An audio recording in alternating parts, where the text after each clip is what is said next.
Абайдың өзі өмірі туралы кинофильм, опера, трагедия Шошын қандай назар салып қарсы алдыма амалдас. Сағынып дағы аңсаған, келдім қызыл алаңға. Бозарып атқан ақ таңда, бозарып тұрып ақпанда, есіңе мені алғайсың, есіңе мені алғайсың. Алматы. Абай даңғылындағы көмескі көрінген 4 қабатты ғимарат. Көбі көз тоқтатпайтында шығар. Мұнда өткен шаққа сапар шеккізіп, әдебиет пен мәдениеттің, кино мен музыканың қайнар бұлағынан қаталаған, шөліңді қандырар тарихтың қатталған мың алуан таспасы сақтаулы. Бір сөзбен айтқанда алтын көмбе. Бұл елде теңдесі жоқ орталық мемлекеттік кино құжаттар мен дыбыс жазбалары архиві. Ғимараттың кірпіші 1962 жылы қаланғанмен, мекеме тарихы арыда жатыр. Қазақ КСР Халық комиссарлар кеңесі 1943 жылдың 1 сәуірінен бастап Алматы қаласында орталық республикалық мемлекеттік кино, фото, фонодокументтер архивін ұйымдастыру жөнінде қаулы қабылдады. Содан бері сағаттың тіліндей соғуынан жаңылмаған мекеменің жұмыс істеп келе жатқанына биыл 80 жыл толды. Уақыт машинасын тізгіндеген мамандар жайлы не білеміз? Архивтің осы сәтке дейін беймәлім болған тылсым әлеміне ендеше бірге саяхаттайық.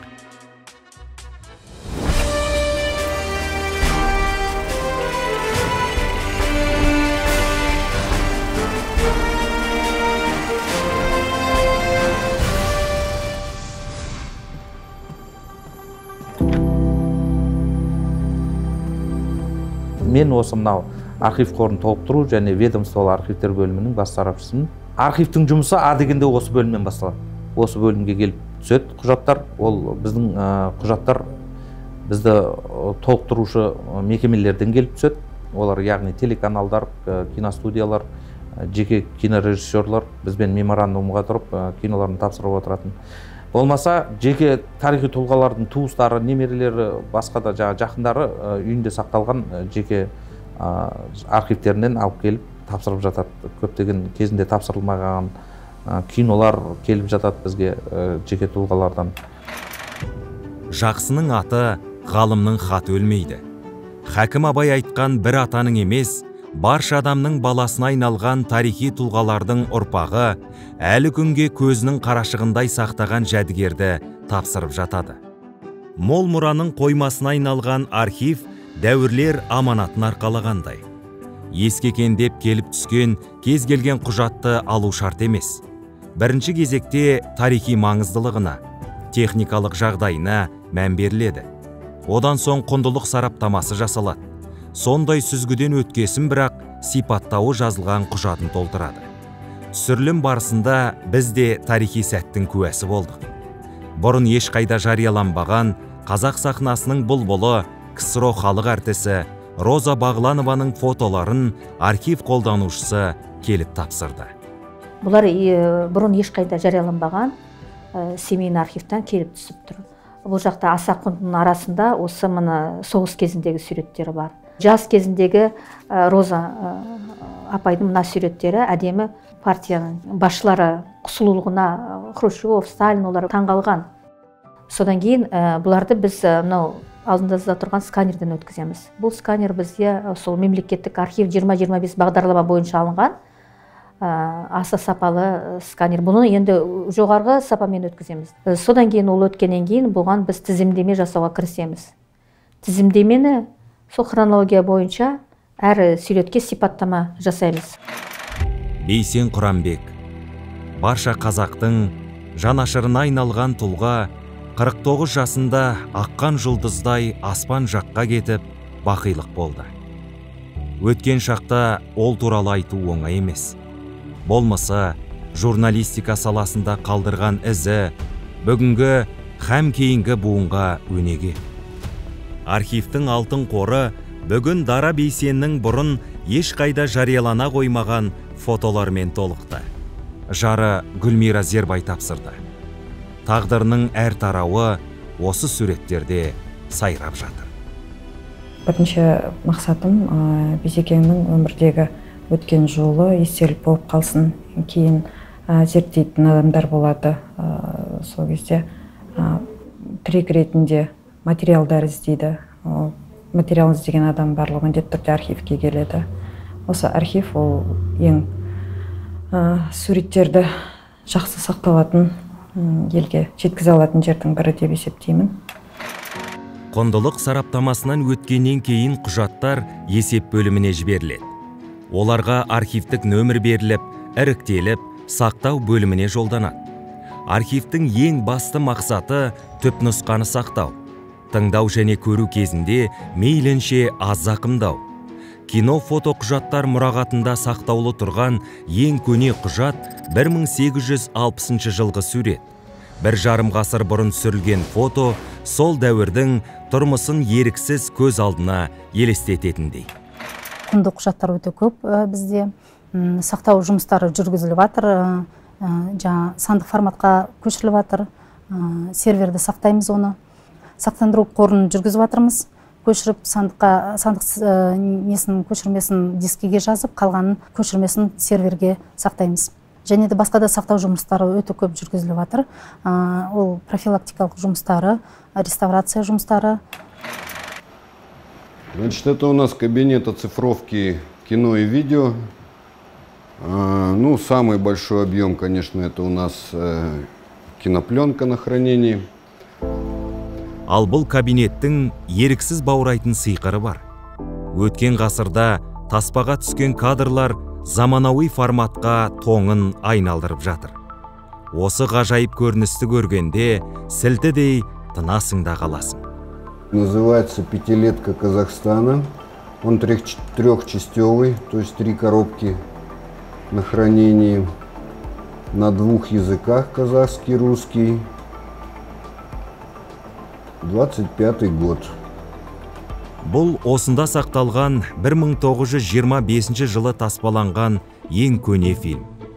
1 ғасыр бұрын түсірілген мына кадрды көргенде қалайша таңдай қақпайсың. Сән салтанаты жарасқан қазақ ауылы. Кезінде солақай саясаттың кесірінен қазақ тұрмысын жабайы көрсету үрдісі белең алғаны жасырын емес. Тәуелсіздік алып, еңсемізді тіктегелі тарихи әділдік ақыры орнап жатыр. Ал осы жолда архивтің қосар үлесі ұшан теңіз. Қазір көптеген пікірлер айтылып жүр ғой, қазақтың киімі қандай болды, дәстүрі қандай болды деген. Осы фотоқұжаттар, болмаса жаңағы кино ленталар, солар біздің өткен ғасырдағы тұрмысымызды, 19 ғасырдың аяғында қандай өмір сүрдік, қандай киім кидік, қандай дәстүрді ұстадық деген. Соның барлығы архивте сақтаулы.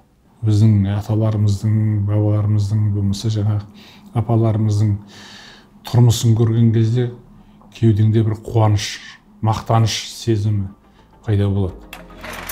2000 жылдардан бастап архив құжаттарды цифрландыру жұмысын қолға алды. Алдымен бейне материалдар таспалардан кассетаға, содан кейін DVD-ге қайта жазылды. 2012 жылы архив Full HD форматында сканерлеуге мүмкіндік беретін құрылғыны, ал 2020 жылы 4К мүмкіндіктегі киносканерін сатып алды. Цифрландыру станциясында таспадан компьютерге жіберіліп жатқан материалды көруге болады. Сканер нақты уақыт режимінде жұмыс істейді. Киноның ұзақтығымен бірдей уақытта көшіреді. Сканердің ерекшелігі аппараттың жарық диодты жарығы, оптикалық дыбысты лазерлік оқу мүмкіндігі бар. Дыбыс таза шығады. Сандық кесін мына цифрландыру станциясына түседі. Сол жағында енді көшіріліп жатқан бейне болса, оң жағында түс коррекциясынан өткен видео. Ал мынау 4К құрылғысы, кескіні бөлек оқылады. Мына жерде дауысы оқылады. Бұл сканер жоғары сападағы форматқа көшіруге мүмкіндік береді. Все это тоже работает в реальном времени. Ну, этот сканер использует больше мощности компьютера, там от компьютера зависит скорость передачи данных и все остальное, как он может сохранять. Әр кадр жөргектегі баладай әлпештеп күтуді қажет етеді. Қоймада қаз-қатар сап түзеген таспалар белгілі бір температурада сақталады. Бас инженер Бористің ойлап тапқан құрылғысының арқасында ауа температурасы құбылған жағдайда телефонына хабарлама келеді. Одан бөлек мұрағат мамандары 5 жылда бір рет ғасырға жуықтаған таспаның техникалық жағдайын барлайды. Бүтіндігін қамтамасыз ету мақсатында консервациялық, профилактикалық өңдеуден өткізеді. Шаңнан тазартқасын суреттер мен таспа салынған сарғайған қаптамалар жаңасына ауыстырылады. Мәселен, қазір қойманың қасындағы кабинетте қызметкерлер өңдеу жұмысымен айналысып жатыр. Мы на нем просматриваем техническое состояние пленки. Бұл құрылғыда пленканың техникалық жағдайын тексереміз. Ақау болса экраннан көрінеді. Бұл біздің күнделікті жұмысымыз. Сақталуына, тазалығына жауап береміз. Жалпы бұл жақта жұмыс істеу шынында өте қызық. Это все-таки достояние нашей республики. Сохраняем, бережем. Бұл кабинеттің табалдырығын аттағанда арқаланбау мүмкін емес. Ұлы тұлғалардың үні әр бұрышынан жаңғырып тұрғандай. Аса құнды магнитті таспалар бөлек сақталған. Олардың ішінде Дінмұхамед Қонаевтың дауысы, Ташкенттегі конференцияда баяндама оқыған Мұхтар Әуезовтың, Дина Нұрпейісова, Елубай Өмірзақовтың дауыс жазбалары, Нұрғиса Тілендиев дирижерлік еткен музыкалық шығармалар, Жәнібек Кәрменовтің орындауындағы әндер жанды дыбыста сақтаулы тұр. Тізе берсе, бұл тізімнің түбіне жетпейсің. Тіпті бұрын ел естімеген талай қазынаны осы жақтан табасыз. Ел естімеген дүниелер көп мұнда. Магистрлер келіп, мынандай да дүние бар екен ғой. Әл жарыққа шықпаған фотоларын тауып жатады мысалға. Дауыстарын тауып жатады, қуанып келіп, бізге рахметтерін айтып кетіп жатады мысалға. Бізде ойлаймыз ғой, бізде 1000 күй ғана бар, 1000 әніміз жарыққа шықты деп ше. Іздеп қаза берсем, архивтің қорынан қаншама дүниелер әлі талай 1000 ән шығады. Мен оған сенімдімін. Мысалға 39 жылғы, 40 жылғы, соғысқа дейінгі жылдардағы пластинкалар мүлдем қойылмаған. Сол қалпы тұр. Архивте 1938 жылғы граммофон пластинкасы бар. Бүгінге дейін дыбыс қорындағы ең көне жазба 1925 жылы Парижде өнер көрсеткен Әміре Қашаубаевтың дауысы болып саналған. Архив қызметкерлері ел естіп үлгермеген сүйінші хабармен бөлісті. Бертінде 20 ғасырдың басына жататын құнды жазбамен мұрағат толығыпты.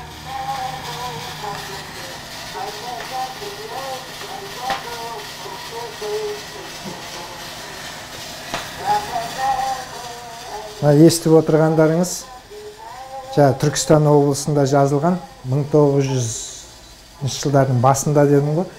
Басы 1903. Мынау айтып отырған кісі бұл 1904 жылғы таспа. Айбала деген қазақтың халық әні. Түркістан өлкесіне келген ғой. Немістер өздерінің аппараттарын, дыбыс жазу аппараттарын алып келіп, осындай халық әндерін айтатын, күй тартатын, аспаптық музыка да бар мынаның ішінде. Домбырамен тартылған күйлер де бар мысалға. Қандай ғажап. Ал бұл ғылыми анықтамалық ақпарат және құжаттарды ғылыми пайдалану бөлімі. Архивпен келушілер арасындағы көпір іспеттес. Студенттен бастап, этнограф, ақын, жазушы, режиссерге дейін осы жерден табасыз. Архивке тек ғалымдар барады деген жансақ пікір. Жеке тұлғалардың өзінен жылына 500-ге жуық өтініш түседі екен. Бұл бөлімнің жұмысы екі бағытта өрбейді. Біріншісі қабылданған құжаттарды жүйелеу, екіншісі келген адамға іздегенін тауып беру. Фотоқұжаттар жинақталған, мына құрылғының алдында тұрмыз. Оны сізге қосып көрсетейін қазір. Мынаның бәрі фотоқұжаттарымыз. бұл құжатымыз былай жұмыс істейді. Мысалы, транспорт керек болса, N саласы, транспорт саласы бұл. Алдық, фотомызды аламыз да, былай іздестіреміз. Егер көлік, тақырыбыңыз көлік болса, бізде каталогтар былай белгіленген, суреті міне, оның қасында ақпараты болады. Суреті, ақпараты. Бұл тек неге фотолар кіші деген сұрақ туындамас үшін, бірден айтайын, бұл суреттер тек ақпараттық мақсатта ғана пайдаланылады. Қажет болған жағдайда бұл суреттерді біз сізге үлкен көлемде әдемілеп шығарып бере аламыз. Құжаттар толық цифрландырудан өткенге дейін бұрын өтініш 3 жұмыс күн ішінде өңделетін. Қазір бұл уақыт 3 сағатқа дейін қысқарған. Архивтің ауанына аңсары ауғандар әлі күнге ерінбей оқу залына келеді. Ал көпшілік сайтта отырып-ақ қажетті дүниесіне онлайн өтінім жолдайды. Сайтымыз 3 бөлімнен тұрады. Киноқұжат, фоноқұжат және фотоқұжат. Сіз қай құжатты іздейсіз, сол бөлімге кіресіз. Мысалы, киноқұжатқа кіресіз. Онан кейін киноқұжат кірген кезде алдыңызда мынандай бет ашылады. Осы беттің аннотация деген жеріне өзіңіз іздеп жатқан материалдың кілт сөзін жазасыз. Мысалға алатын болсақ, Шәкен Айманов деп іздеп көрейік. Қосып көріп, ұнатқан материалдарыңыздың тайм-кодын қойып, бізге тізімді берсеңіз, біз уже ары қарай сіздің атыңызға жаңағы заявка, тапсырыс рәсімдейміз. Сайттағы онлайн мұрағат 2010 жылдан бері толығып келеді. Соңғы статистиканы сөйлетсек, киноқұжат бөліміне 5662 видео, фотоқұжат бөліміне 81648 фото жүктелген. Руслан Жұмабай осы сайт арқылы атасының суретін тапты. Кішкентайында қайтқандықтан қарияның келбеті еміс-еміс есінде. 1948 жылы туған ауылы Кегенде түсірілген Жұмабай қарияның фотосын мұрағат дәлізінде көргенде айтарға сөз таппай қалды. Алматыдан Дәнеш Рақышев деген әнші келіп, біздің Кеген ауданындағы бүкіл өнерпаздардың бәрін басын қосып, ішінен таланттарды таңдап, қазіргі кастинг сияқты ғой. Сөйтіп өнерлерін тамашалап Алматыға алып кетпекші болған екен. Сол кезде атамыз бір-екі ән айтқан екен. Екінші әннен кейін уже кастингтен өтіп Алматыға алып кетпекші болған. Бірақ енді үлкен атамыз өте малы көп кісі болғаннан кейін, ол үстіне бұл кісінің інісі жаңадан 3 жаста болған, бала қарайтын, мал қарайтын адам болмағандықтан рұқсатын бермей, ол кісімен бірге Алматыға жібермеген екен. Архив 3 басты қағиданы ұстанады. Ол архив қорын үнемі толықтырып отыру, дұрыс сақталуын қадағалау, ізденушілерге ақпаратты қолжетімді ету. Архивте 250 мыңнан астам фотонегатив, 200 мыңға жоқ киноқұжат сақталған. 25 мың магниттік дыбыс жазба бар. Заман талабына сай сандық форматқа кезең-кезеңімен көшіп жатыр. Цифрландыру жұмысы тоқтаусыз жұмыс жүріп жатыр. Себебі кинопленканың, болмаса дыбыстық таспаның әрқайсының бәрінің мерзімі бар. 50 жыл, 60 жыл деген сияқты. Кинопленкада болмаса дыбыстық лентада жазылған, болмаса жаңағы негативті фотода түсірілген барлығы ол одан кейін жойылып кетпейді. Ол тазаланып, өңдеуден өтіп, сол сапалы күйінде сақтап қалуға тырысып, оны қалдырып жатырмыз. Себебі ол кинопленкаларды көшіріп, цифрлағаннан кейін керексіз деп түсінбеу керек. Себебі мына цифрдың бір ерекшелігі, бүгін кеше жаңағы Full HD форматында болса, бүгін 4K форматында сапа өзгеріп жатыр. Ертең 8K шығады, да? Қазір шықты уже 8K. Ертең 16K шығады. Сондықтан оның сапасы көтеріле береді. Енді цифрдан цифрға көшірген кезде ол материалдардың сапасы төмендейді. Ал анау негативте болмаса жаңағы ең бірінші нұсқасында тұрған дүние еш уақытта жоғалмайды, жаңағы сапасын түсірмейді. Орталық мемлекеттік киноқұжаттар мен дыбыс жазбалары архиві еліміздегі бірегей мамандандырылған мекеме. Архив қорында 19 ғасырдың соңынан бастап бүгінге дейінгі Қазақстан тарихына қатысты ретрореспективті аудиовизуалды ақпарат шоғырланған. 80 жылдық тарихы бар архивтің тарихы тереңде. Екінші дүниежүзілік соғыс уақытында 1943 жылы құрылды. Алғашқы күннен бастап ғылыми зерттеу мекемесі ретінде ашылды. 1958 жылы Қазақ КСР орталық мемлекеттік архивіне киноқұжаттар бөлімі ретінде қосылды. 1974 жылдан бастап орталық мемлекеттік кинофотоқұжаттар мен дыбыс жазбалар архиві ретінде дербес мекеме болып бөлініп шығады. Ләззат Ақтаева бұл орталықтың табалдырығын 18 жасында аттаған. Содан бері аттай 43 жыл өтіпті. Саналы ғұмырын осы салаға арнаған ардақты қызметкер. Өткен ғасыр таспаларының бүгінге аман жетуі көзінің қарашығындай сақтаған осындай мамандардың арқасы деп ауыз толтырып айта аламыз. Қорымызда сақталған аудиовизуалды құжаттар тек қана складта сияқты жатпау керек. Қорымызда біз оны ғылыми негізінде пайдалануымыз керек, насихаттануымыз керек. Өздеріңіз білесіздер, бір телехабар или бір деректі фильм біздің қорымыздан деректі құжаттарды, аудиовизуалды құжаттарды пайдаланады. Қызық сияқты маған осы жақта жұмыс істеу.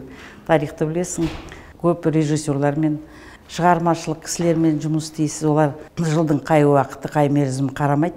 Жазда олар қысты түсіру керек, қысты осында келіп архивтен тауып береміз. Тарихи тұлғалардың бейнелерін тауып береміз. Бүкіл мәдени мұра, дыбыс жазбалар осында. Мекеме архивті қалыптастырудың 4 бағыт бойынша жұмысты жандандырған. Біріншісі шетелдегі әріптестермен байланыс орнату. Мәселен, кезінде қазақтар жаппай жер аударған Қытай, Иранда ашылмаған тарих қаншама. Екінші бағыт жергілікті мұрағаттармен ынтымақтастықты жолға қою. Оларда құжаттарды цифрландыратын арнайы жабдықтар жоқтың қасы. Үшінші бағыт телеарна мен радиолардың құнды материалын тұрақты өткізіп тұруына қол жеткізу. Төртіншісі жеке адамдардың үйінде сақтаулы тарихи дүние мен мұрағат қорын байыту. Во-первых, наш архив является единственным в стране специализированным архивом. Такие архивы есть в каждом. Біздің архив еліміз бойынша мамандандырылған осындай жалғыз мекеме. Мұндай архив барлық елде бар. Дегенмен біздің мекеме орталық Азия бойынша ең үздік архив деп сеніммен айта аламын. 80 жылдың ішінде архив мамандарының бірнеше буыны ауысты. Олардың бәрі өз жұмысын адал атқарып, орнына келген адамға елдің мәдениеті мен тарихын аманаттап табыстап кетті. Келешекте де біздің мекеме өз биігінен түспегенін қалаймын.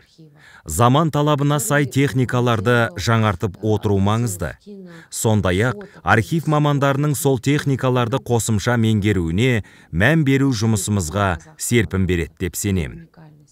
Затем у нас есть советский период и период независимости. Отандық ғалымдардан бөлек, шетелдік зерттеушілер де бұл архивке жиі ат ізін салып тұрады. Мәселен, Джудит Бабиц, ақш-тың Массачусетс университетінің тарихшысы. Қазақстан аумағында болған Еуропа саяхатшыларын зерттеп жүр. Іздегенін тапты. Бұл 19 ғасырдың аяғында америкалық журналист Джордж Кеннанның түсірген фотосы. Бұл жерде істеудің бірінші қағидасы, мына құжаттарды сен өзіңнің туған балаңдай жақсы көруің керексің. Жақсы көрмеген жағдайда бұл жерде сен істей алмайсың. Энтузиаст дейма жаңағы сондай болуың керексің. Өз дәуірінің деректі куәсі ретінде архивтегі кино, фоно, фото құжаттардың құны күн санап арта береді. Өткенді танып білмей, жаңа қоғамның кірпіші қаланбайды. Ал мол мұраны жаңа буымен таныстырып, аманаттауда архивтің арқалаған жауапкершілік жүгі ауыр.